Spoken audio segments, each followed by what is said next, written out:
Saudara, kita akan hampiri hadirat Tuhan lagi. Tuhan Allah yang hidup, yang kami tidak pandangi dengan mata jasmani kami, tetapi yang kami imani bahwa kehadirannya bersama dengan orang percaya. Kami akan mencoba untuk memahami sebagian daripada firman Tuhan yang sudah Tuhan anugerahkan melalui Alkitab ini. Tolong kami Tuhan supaya hati kami adalah hati murid yang memang mau belajar, yang mau berinteraksi dengan kebenaran firman Tuhan yang akan diberitakan. Dengarkan seru sembahyang kami Bapa, karena hanya di dalam nama Tuhan Yesus Kristus kami sudah berdoa. Amin. Saudara, kita akan membaca bagi yang membaca Alkitab dari Mazmur 19.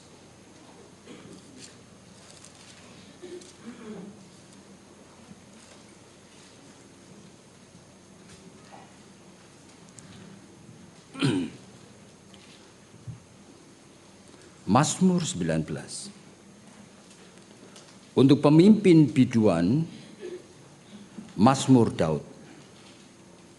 Langit menceritakan kemuliaan Allah, dan cakrawala memberitakan pekerjaan tangannya. Hari meneruskan berita itu kepada hari, dan malam menyampaikan pengetahuan itu kepada malam. Tidak ada berita dan tidak ada kata, suara mereka tidak terdengar.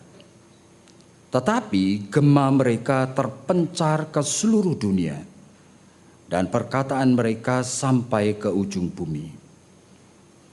Ia memasang kemah di langit untuk matahari, yang keluar bagaikan pengantin laki-laki yang keluar dari kamarnya.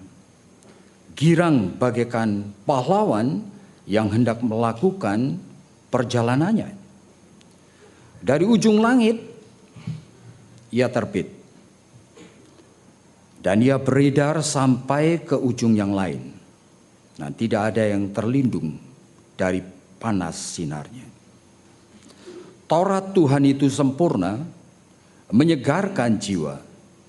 Peraturan Tuhan itu teguh, memberikan hikmat kepada yang tak berpengalaman. Titah Tuhan itu tepat, menyukakan hati. Perintah Tuhan itu murni, membuat mata bercahaya. Takut akan Tuhan itu suci, tetap ada untuk selamanya. Hukum-hukum Tuhan itu benar, adil semuanya, lebih indah daripada emas, bahkan daripada banyak emas tua, dan lebih manis daripada madu, bahkan daripada madu tetesan dari sarang lebah. Lagi pula hamba-Mu ini diperingatkan oleh semuanya itu, dan orang yang berpegang padanya mendapat upah yang besar. Kemudian dia mulai mengatakan kalimat ini. Siapakah yang dapat mengetahui kesesatan? Bebaskanlah aku dari apa yang tidak kusadari. Lindungilah hamba-Mu juga terhadap orang yang kurang ajar. Janganlah mereka menguasai aku, maka aku akan menjadi tidak bercela, bebas dari pelanggaran besar. Mudah-mudahan Engkau berkenan akan ucapan mulutku, akan renungan hatiku, ya Tuhan, gunung batuku, penebusku. Jadi saudara yang dikasihi Tuhan, barangkali yang sudah menerima akan newsletter dari sekolah ini, mungkin sudah membaca mengenai topik yang ada tertera di belakang sana. Ineffective truth. Nah, nah. Tetapi saya secara khusus akan tambahkan satu hal hari ini. Jadi truth itu adalah kebenaran Allah sendiri. Tetapi hadir di dalam jiwa manusia ternyata seringkali ineffektif. Tidak punya kuasa, tidak berperan, mengubah, memperbarui orang percaya. Dan kali ini saya akan fokuskan kepada satu hal, unconsciousness. Saudara, suatu istilah dari psikologi sebenarnya, tapi pengertiannya ada juga di dalam Alkitab ini. God's truth, kebenaran Tuhan ini hadir di dalam jiwa manusia, tetapi tidak efektif, tidak mengubah, tidak memperbarui. Dan sebabnya oleh karena ada satu area di dalam jiwa manusia yang seolah-olah untamable, yang seolah-olah tidak bisa dijinakan, yang unpenetrable, yang tidak bisa seolah-olah ditembusi bahkan oleh firman Tuhan itu. Unconsciousness, area ketidaksadaran. Saudara, kalau kita membacakan Mazmur ini dengan hati-hati ya, pemazmur ini mengakui anugerah Tuhan yang luar biasa sekali. Sampai apa? Sampai dia bisa melihat dengan kepekaan rohani. Orang lain barangkali melihat cakrawala itu sebagai suatu penglihatan yang biasa saja. Tetapi pemazmur ini sampai bisa menangkap message of God, sehingga dia bisa memuliakan Tuhan. Melihat akan matahari, dia bisa memuliakan Tuhan. Jiwanya itu tidak bisa menolak itu. Dan dia sudah mendapatkan karunia firman Tuhan yang hebat sekali, yang di dalam bagian itu disebut dengan istilah Taurat, yang menyegarkan jiwanya, yang memberikan pengharapan kepadanya, yang memberikan wisdom kepadanya. Luar biasa sekali, saudara. Bahkan disebutkan Tuhan sudah memberikan anugerah yang terbesar, takut akan Allah. Bukankah di dalam Amsal Sulaiman sampai disebutkan takut akan Allah itu beginning of all wisdom. Itu pun sudah dianugerahkan. Tetapi si pemazmur menyadari ada satu hal, sehingga dia mengatakan kalimat seperti ini. Tetapi siapa yang tahu kesesatan? Oh Tuhan, who can discern error? Please forgive my hidden fault. Di tengah anugerah kelimpahan firman yang seperti itu, dia menyadari ada sesuatu. Siapa sih yang bisa menghindarkan kesalahan? Tuhan, ampuni aku dari dosa yang aku tidak sadari. Aku tidak mampu mengatasinya.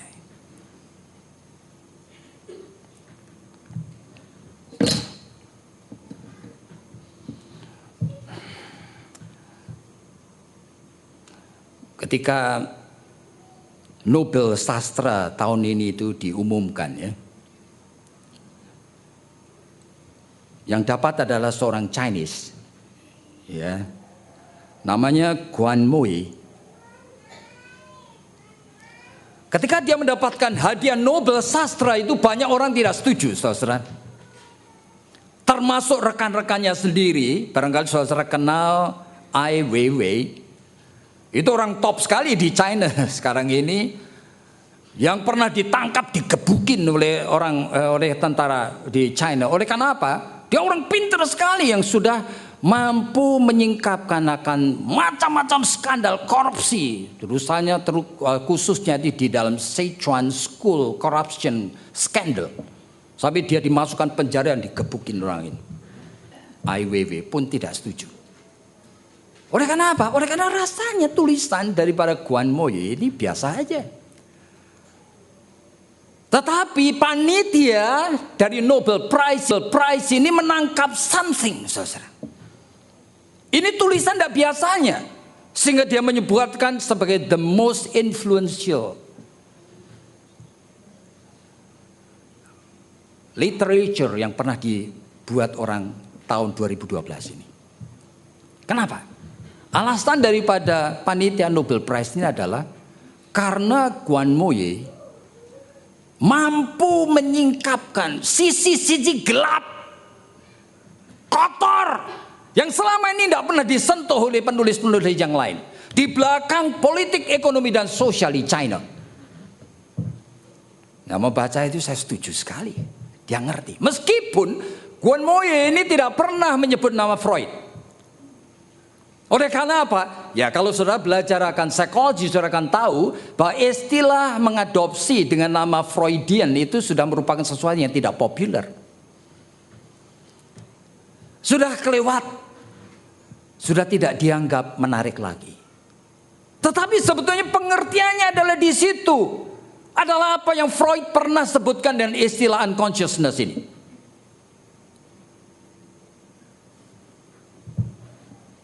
That the truth of God, yang dahsyat, yang kita imani, sampai saudara-saudara ini rela untuk sekolah dan kemudian melayani Tuhan.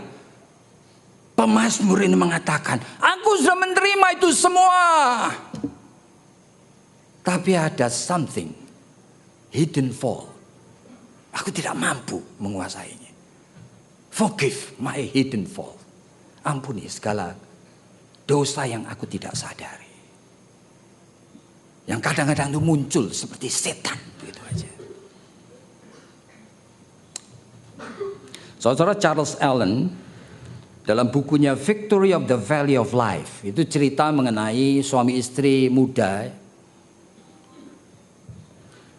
yang kebetulan itu istrinya itu ada di rumah sakit mau deliver babynya, the first baby. Namanya Mark and Susan.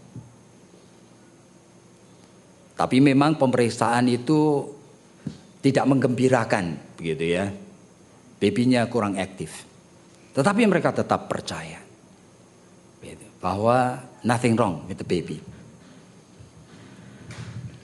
Nah, setelah deliver, dikeluarkan baby itu, mereka berpelukan berdua itu sebagai anak-anak Tuhan. Mark and Susan itu berdoa.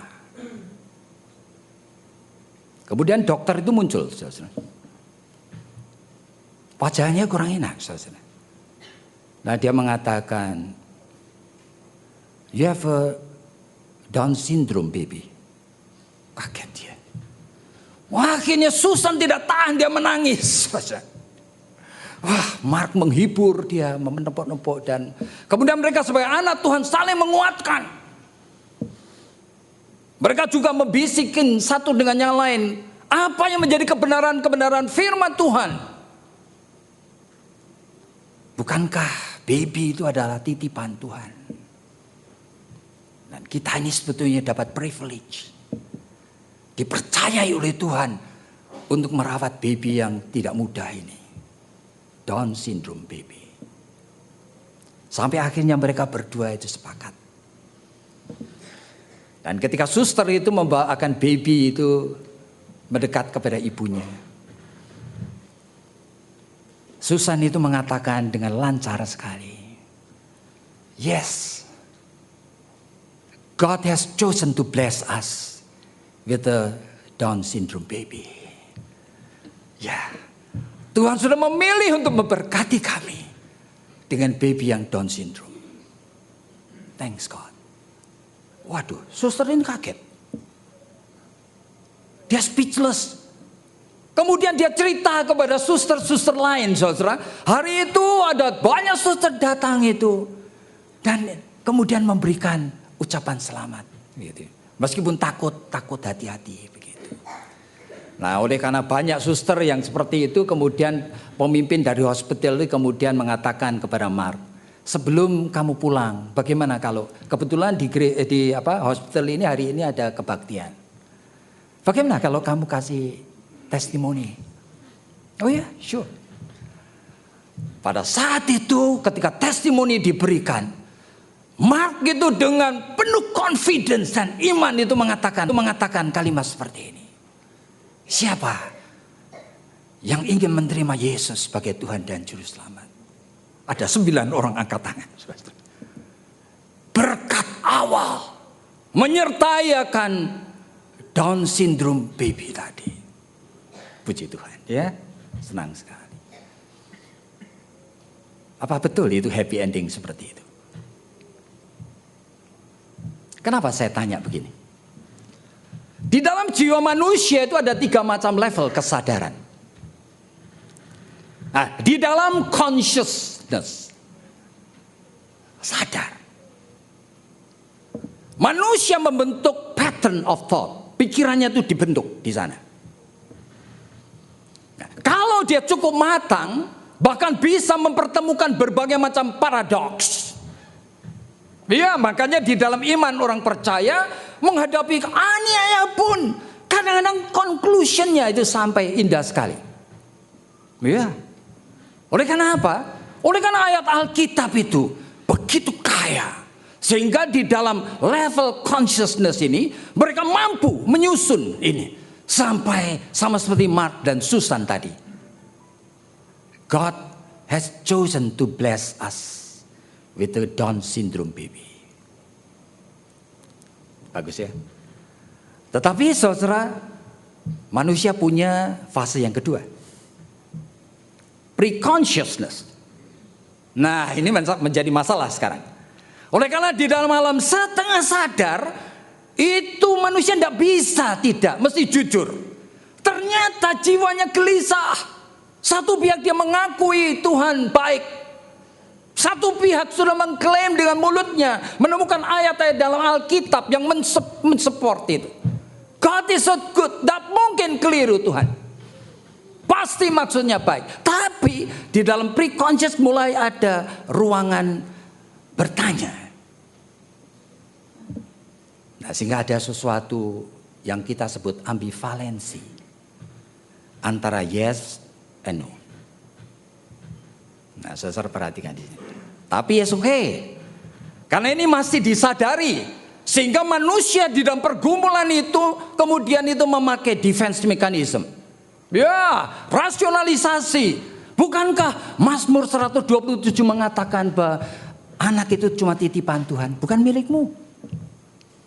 Semakin sulit anak diberikan kepadamu, semakin besar seperti privilege yang Allah berikan kepadamu. Bukankah Tuhan percaya? Tuhan tidak pernah keliru. Kamu adalah orangnya yang bisa merawat mendidik anak yang sulit seperti ini. Nah, rasionalisasi bergerak. Reaction formation juga dipakai. Sublimasi juga dipakai. Repression juga dipakai. Ditekan. Kalau ada perasaan ragu-ragu lagi, ditekan, dilupakan. Nah, ini terjadi di dalam level pre-consciousness. Masih happy ending? Tetapi begitu masuk di dalam area unconsciousness, ini bukan masalah pikiran lagi. Ini terbentuk sejak kecil. Ini kekuatan insting. Insting itu irasional. Sudah ada di sana. Nah, sekarang menjadi masalah. Kalau sampai Mark dan Susan yang tadi mengklaim sampai bisa bercerita di hospital, sampai ada 9 orang angkat tangan. Well, tapi dia kemudian kalau saja membaca tulisan dari Sam Harris. Nah, Sam Harris itu menulis mengenai Letters to Christian Nation. Yaitu cerita di mana dia itu menulis surat kepada orang-orang Kristen di Amerika. Pada saat badai Katrina itu menghantam New Orleans. Lebih dari 20.000 rumah itu hancur. Dan ini ada orang tua, banyak cerita menarik sekali. Termasuk seorang tua renta sekali. Air itu sudah mulai naik. Dia bawa istrinya yang juga sakit-sakitan itu. Dengan pelan-pelan dia naik ke loteng untuk menyelamatkan. Sambil terus berseru-seru kepada Yesus. Tuhan, jangan tinggalkan kami. Tolonglah selamatkan kami. Air terus naik. Dia sudah di loteng, air naik di loteng. Sampai istrinya meninggal dunia. Dan Yesus tidak pernah datang menyelamatkan. Letter to Christian Nation. Kalau Mark and Susan berani jujur membaca akan seperti itu, tiba-tiba yang terjadi ngapain? Tiba-tiba speechless. Karena muncul kekuatan insting yang menyetujui, yang mengatakan, yang mengajukan pertanyaan. Jangan-jangan Tuhan tidak ada. Kalau ada, dia bukan Tuhan yang care. Dia bukan Tuhan yang mencintai kami. Karena berjam-jam aku berseru-seru kepada dia, supaya air tidak naik. Dan naik juga. Sehingga orang tua renta itu selamat karena dia apa? Dia ada di atas lemari, tetapi tangannya memegangi istrinya yang sudah mati. Mark dan Susan kalau membaca itu, dia akan diam saja. Dan dari unconscious muncul sesuatu kalimat-kalimat seperti ini. Tuhan, Engkau itu betul ada apa enggak sih? Kalau ada, apakah Engkau itu mencintai dan mengasihi kami? Tidak terjawab. Inilah unconsciousness. Semua kebenaran firman Tuhan yang luar biasa selalu kita itu rela aku memberikan seluruh hidupku. Yang pemazmur ini alami dan lihat. Ternyata itu tidak bisa menyentuh dan mengubah area tertentu di dalam jiwa manusia. Unconsciousness.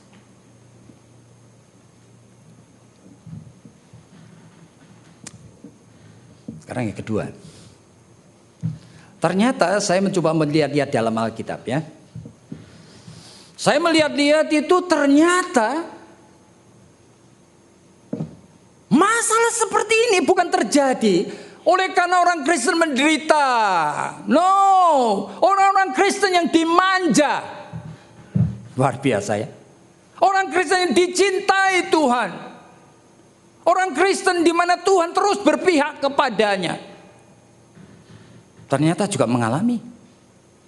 Nah, saudara dalam Matius 18, saya membaca itu jengkel sekali. Kenapa? Murid-murid Yesus tidak malu, saudara.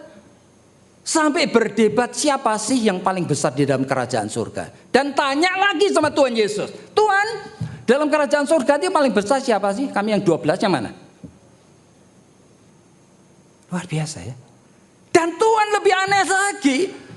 Dia itu tidak memarahi, cuma mengingatkan. Ya, saudara perlu tanya sekarang, kenapa? Sampai murid-murid ini kok tidak malu? Hidupnya terus dimanja sama Tuhan. 12 murid plus 70 murid diutus itu sampai ngapain? Diberi kuasa, menyembuhkan penyakit, orang kusta, orang buta, sampai ngapain? Membangkitkan orang mati. Waduh. Sampai dikatakan murid-murid melihat dari langit itu berjatuhan setan. Mana ada kuasa seperti ini, saudara? Ini diberikan Tuhan kepada 12 dan 70 orang murid. Makanya jangan heran. Bahkan 3 orang murid secara khusus boleh lihat surga. Pada saat Tuhan Yesus itu dipermuliakan. Mereka melihat surga. Mereka merasakan suasana surga. Makanya saudara, justru orang-orang yang dimanja Tuhan ini yang terus mendapatkan kemudahan-kemudahan. Seolah-olah Tuhan pro dia. Gak malu. Merasa dirinya punya apa? Dispensasi. Puluhan bulan. 3-4 tahun bersama dengan Tuhan. Sudah terbukti God ada di dalam pihakku. Ya, aku tidak malu. Sekarang aku minta Tuhan di surga sebetulnya paling gede siapa? Waduh saudara. Saudara kalau tidak memahami mengenai unconsciousness ini, itu dahsyat sekali, menakutkan sekali. Saudara melihat Raja Asa, kurang apa? Seorang raja diurapi Tuhan sampai ngapain? Sampai di dalam consciousnya dan pre-consciousnya memilih yang terbaik untuk Tuhan. Perang dengan orang Ethiopia yang 1 juta tentara itu. Mereka melihat sendiri yang berperang Allah. Aneh sekali. Sampai mereka tidak mengeluarkan pedang sama sekali. Allah yang berperang membunuh orang Ethiopia itu. Sampai ngapain? Asa itu sampai membersihkan seluruh Yehuda itu dari semua berhala-berhala yang tidak baik. Bahkan neneknya pun dipecat karena menyembah berhala. Tapi Tuhan kasih tes. Raja Israel Utara mau menyerang. Nah saudara, dia tidak tanya Tuhan. Langsung dia mengambil harta benda bait Allah, diberikan kepada orang Aram. Ayo bantu aku memerangi ini orang Raja Baisa dari Israel Utara. Tuhan sudah mengingatkan, kirim seorang nabi. Nabinya diapain sama Asa? Masukkan penjara. Seorang yang begitu dekat dengan Tuhan ini. Sampai Tuhan kasih sedikit sentilan. Dikasih penyakit borok pada kakinya. Tapi sampai matinya dia tidak pernah meminta pertolongan Tuhan. Ada dalam Alkitab. Sampai matinya. God grace yang unconditional ini hadir di dalam jiwa yang unconscious ini menjadi conditional. Nah, kalau kamu baik, kamu menolong saya, ya I will worship you, God. Oleh karena engkau memberi penyakit, I have reason not to believe you anymore. Luar biasa, saudara-saudara. Kalau kita memperhatikan ini bukan raja yang cuma memerintah 1-2 tahun. Dan anaknya sekarang, Yosafat. Ini lebih hebat lagi. Tuhan memberikan karunia sampai ngapain? Dia punya beban supaya semua rakyat kenal firman Tuhan. Sehingga ngapain? Mengangkat guru-guru yang bisa mengajar teologi dan Taurat. Dikirim ke semua daerah. Mendirikan pusat-pusat latihan. Luar biasa sekali ini. Pada suatu hari ada 2 bangsa juga, ya kan, yang datang menyerang. Apa yang dilakukan Yosafat? Hebat sekali. Dia belajar dari pengalaman dari ayahnya. Dia tidak berperang begitu aja. Dia meminta pimpinan Tuhan. Dan Tuhan kemudian memberikan pimpinan ngapain? Dia kumpulkan rakyatnya di lembah pujian. Mana ada raja seperti ini? Lalu mereka apa? Memuji Tuhan. Terus menyanyi. Sampai Tuhan menjatuhkan akan musuh-musuhnya. Tidak ada saudara dalam sejarah. Tapi yang dilakukan Yosafat apa? Ada area dari unconsciousness yang tetap untamable. Dan dia tidak mau unconsciousness itu terbuka untuk Tuhan. Dia pengen menjadi raja yang juga bisa punya sahabat, kedekatan dengan raja yang tidak baik. Lalu ngapain? Besanan ya, dengan Raja Ahab. Iya, anaknya dikasihkan Ahaz, anaknya Ahab. Sudah begitu Ahab itu mengajak join, ayo perang melawan Ramot Gilead. Sampai sudah Tuhan tunjukkan, ini sudah ada sign loh. Ahab itu pakai nabi palsu semuanya. Sampai Yosafat mengatakan, masakan sih tidak ada nabi yang lain? Wadah, Mika itu tapi ngomongannya selalu elek. Tolong dah panggil lah. Mika sudah ngomong, yuk jangan perang, yuk akan mati. Tetap perang. Bayangin. Nah, Tuhan menyelamatkan kenapa? Karena Yosafat tiba-tiba sadar, teriak-teriak kepada Tuhan. Sehingga yang kena akan panah itu hanya Ahab, mati Ahab. Nah seolah-olah kan sudah mengerti sekarang. Jangan kamu neglect, reject God. Dalam area apa saja, yes. Tapi Alkitab mengatakan apa? Kemudian dia itu join dengan Ahaz. Nah ini. Membuat apa? Membuat akan kapal-kapal dagang yang nanti akan dijual ke seluruh dunia. Saudara pikir apa ini? Kenapa bisa terulang? Terulang 2 kali, sudah diberi pukulan sama Tuhan, tetap mengulang lagi, saudara. Padahal di dalam Alkitab itu diingatkan, Tuhan itu adalah Lord of all.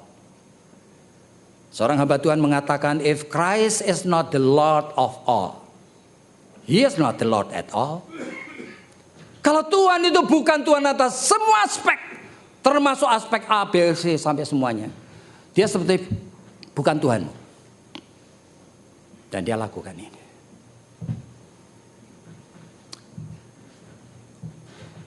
Truth menjadi ineffective truth. Tidak punya kekuatan. Kebenaran firman Tuhan itu lumpuh begitu bersentuhan dengan area unconsciousness dalam jiwa manusia. Masa saudara tidak takut? Dan apa yang sedang terjadi dalam orang yang menyadari sekarang? Saya mengambil satu contoh ya, Petrus. Petrus di dalam Matius pasal 16. Ya, Yesus tanya, menurut kata orang siapa sih anak manusia? Waduh, orang menyebut nabi ini, nabi itu. Lalu Tuhan mengatakan, menurut kamu, siapa aku? Langsung Petrus ngomong, engkau adalah Mesias, anak Allah yang hidup. Tuhan Yesus mengingatkan, Petrus, berbahagialah engkau, tapi yang ngomong bukan kamu. Yang ngomong roh Bapakku melalui kamu. Kemudian Yesus mulai cerita dirinya akan ditangkap, akan diadili. Lalu ngapain? Unconscious itu bekerjanya itu selalu spontan. Begitu mendengar Tuhan Yesus mengatakan akan diadili, langsung dia pegang tangan Yesus, diseret ke pinggir lagi. Masa ada murid yang kayak gini? Diseret ke pinggir Yesus sambil Petrus membisiki, Tuhan, jangan sekali-kali itu terjadi padamu, Tuhan. Yesus kemudian menengok pada Petrus mengatakan, kamu iblis. Nah, ini murid yang dikatakan, kamu iblis. Kamu berpikir dengan pikiranmu sendiri. Baru sadar. Tapi sudah muncul. Nah, saudara, ini kekuatan unconscious seperti itu. Sudah muncul. Baru sadar dia. Nah, saudara, dalam Lukas 22. Itu juga ada dalam Matius, ada dalam Markus.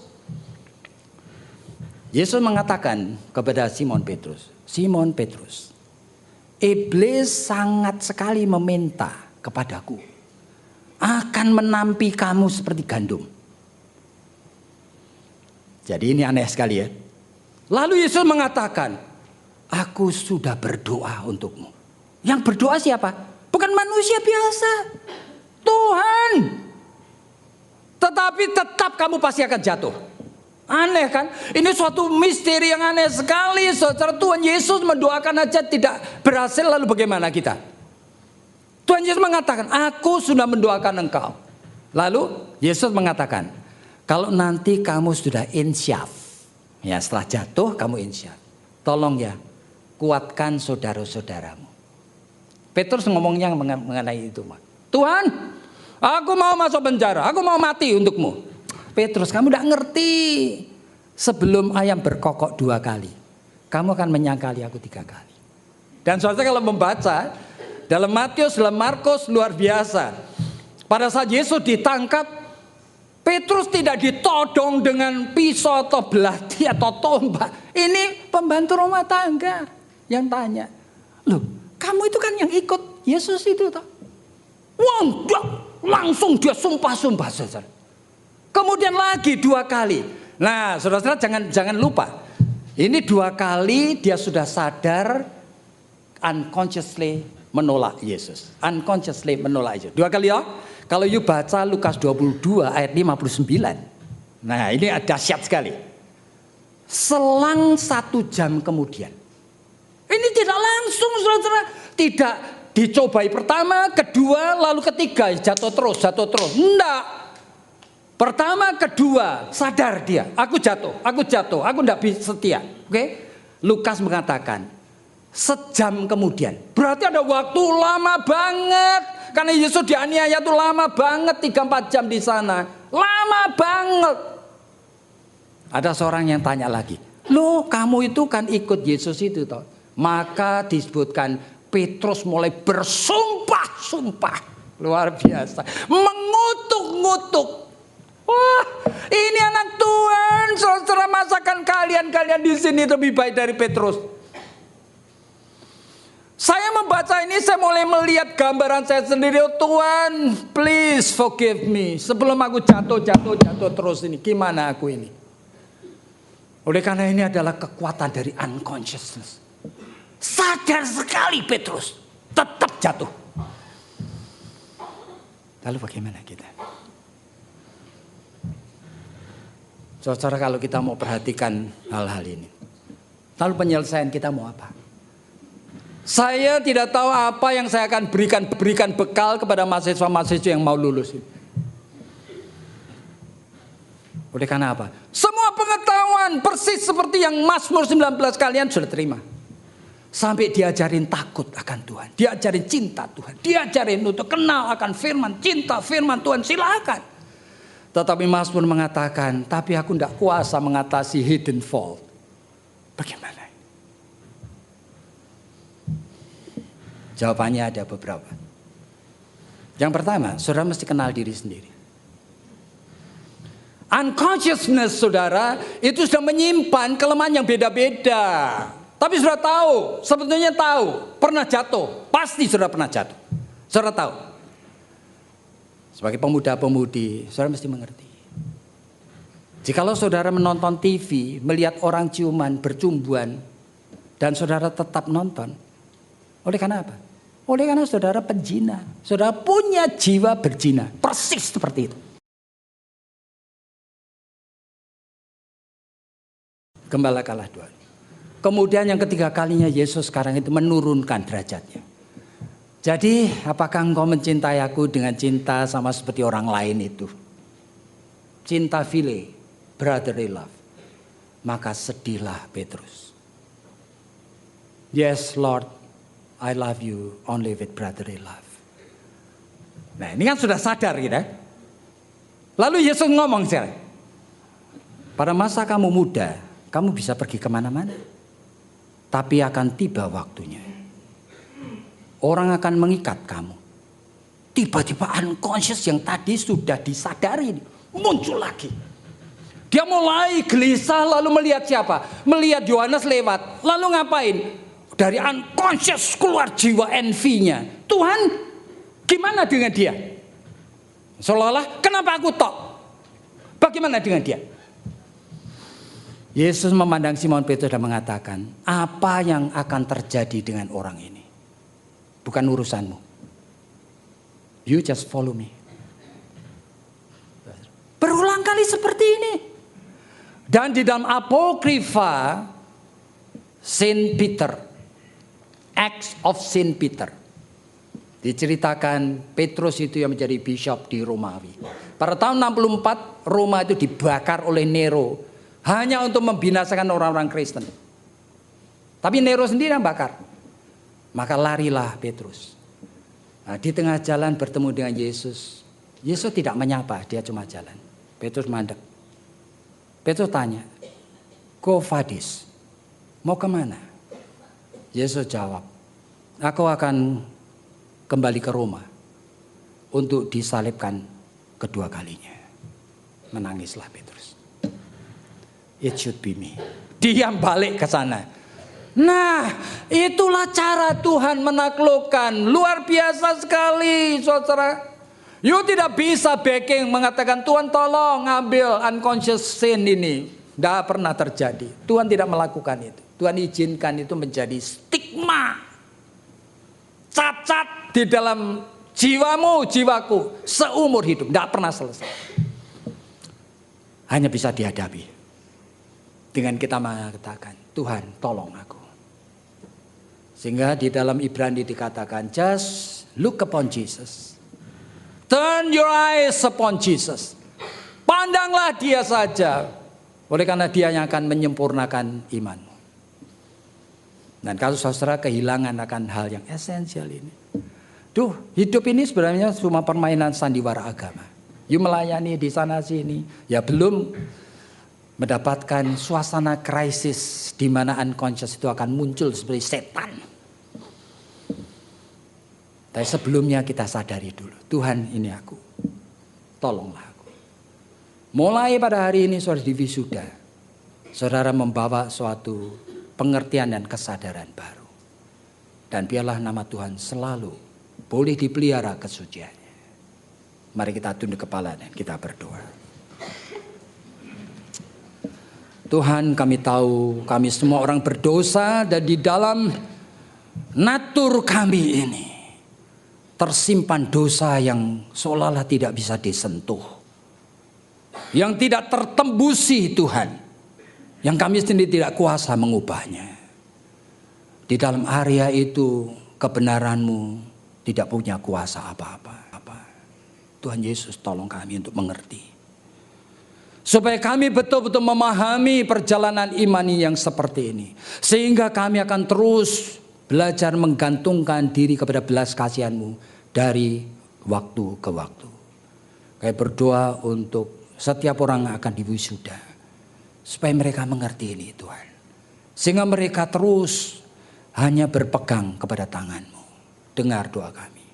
Dalam nama Tuhan Yesus kami berdoa. Amin.